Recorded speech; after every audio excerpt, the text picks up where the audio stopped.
be careful who you associate yourself with. Because if you're friends, if there are people in your community that are Litzanim, that are always making fun and always mocking, that's going to have a tremendous negative effect on you.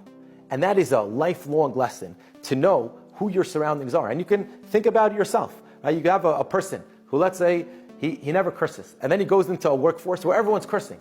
What's naturally going to happen to him? He'll start cursing, because that's the environment that he's in.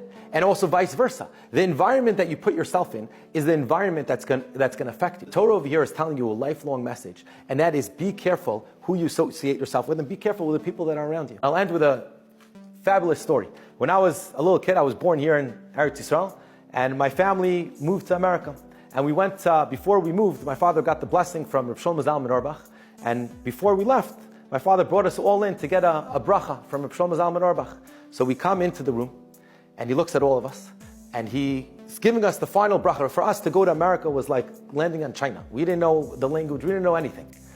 And when we got there, what would you think Rav Shlomo Zalman would give a bracha to each one of us?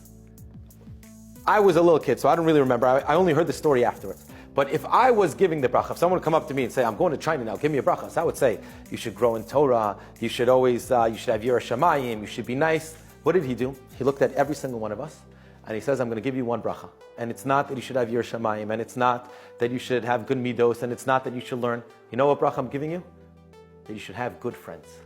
He says, because if you have good friends, you're going to have Yirah Shamayim. If you have good friends, you're going to love to learn. If you have good friends, you're going to do chesed as well. That is the message of Rashi and what Chazal are teaching us, that Kadosh Baruch Hu sometimes he has to quiet the Leitzanim, those who are causing a ruckus, just to teach us this message that the people who are around you affect you. So if we keep that in mind, and we know who we're surrounding ourselves with, that will help us grow, and it will prevent us from Chas v'Shalom not growing.